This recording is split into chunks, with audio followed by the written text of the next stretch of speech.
The Georgia governor, who had not hitherto been in the front rank of the aggressives, now struck a great blow. Senator Toombs had telegraphed from Washington that Fort Pulaski, guarding the Savannah River, was in danger. The governor had reached the same conclusion. He mustered the state militia and seized Fort Pulaski. Early in the morning of January 3, 1861, the fort was occupied by Georgia troops.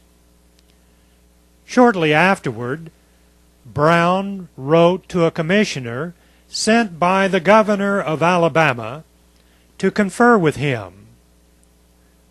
While many of our more patriotic and intelligent citizens in both states have doubted the propriety of immediate secession, I feel quite confident that recent events have dispelled those doubts from the minds of most men who have, till within the past few days, honestly sustained them.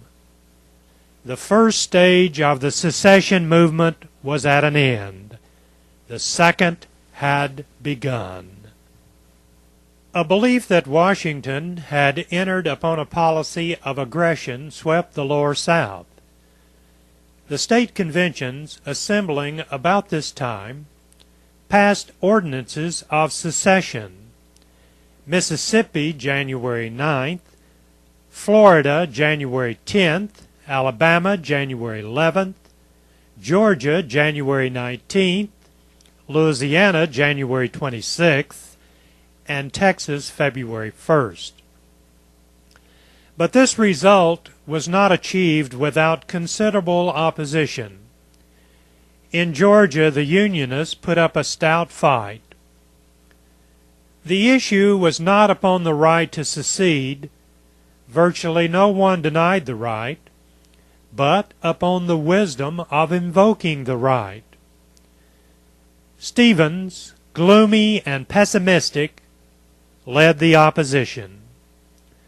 Toombs came down from Washington to take part with the secessionists. From South Carolina and Alabama, both active for secession, commissioners appeared to lobby at Milledgeville, as commissioners of Alabama and Mississippi had lobbied at Columbia. Besides the out-and-out Unionists, there were those who wanted to temporize, to threaten the North, and to wait for developments. The motion on which these men and the Unionists made their last stand together went against them 164 to 133. Then at last came the square question, shall we secede? Even on this question, the minority was dangerously large.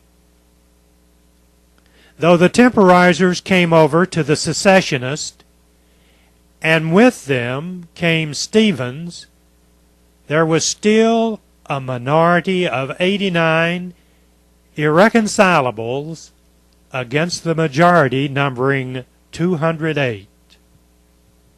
My allegiance, said Stephens afterwards, was, as I considered it, not due to the United States or to the people of the United States, but to Georgia in her sovereign capacity. Georgia had never parted with her right to demand the ultimate allegiance of her citizens. The attempt in Georgia to restrain and advance with deliberation was paralleled in Alabama, where also the aggressives were determined not to permit delay. In the Alabama Convention, the conservatives brought forward a plan for a general Southern Convention to be held at Nashville in February. It was rejected by a vote of 54 to 45.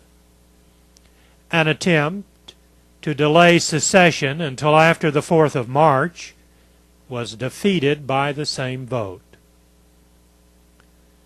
The determination of the radicals to precipitate the issue received interesting criticism from the governor of Texas, old Sam Houston. To a commissioner from Alabama who was sent out to preach the cause in Texas, the governor wrote, in substance, that since Alabama would not wait to consult the people of Texas, he saw nothing to discuss at that time. And he went on to say, recognizing as I do the fact that the sectional tendencies of the Black Republican Party call for determined constitutional restraint at the hands of the United South, I also feel that the 1.5 million of noble-hearted, conservative men who have stood by the South, even to this hour, deserve some sympathy and support.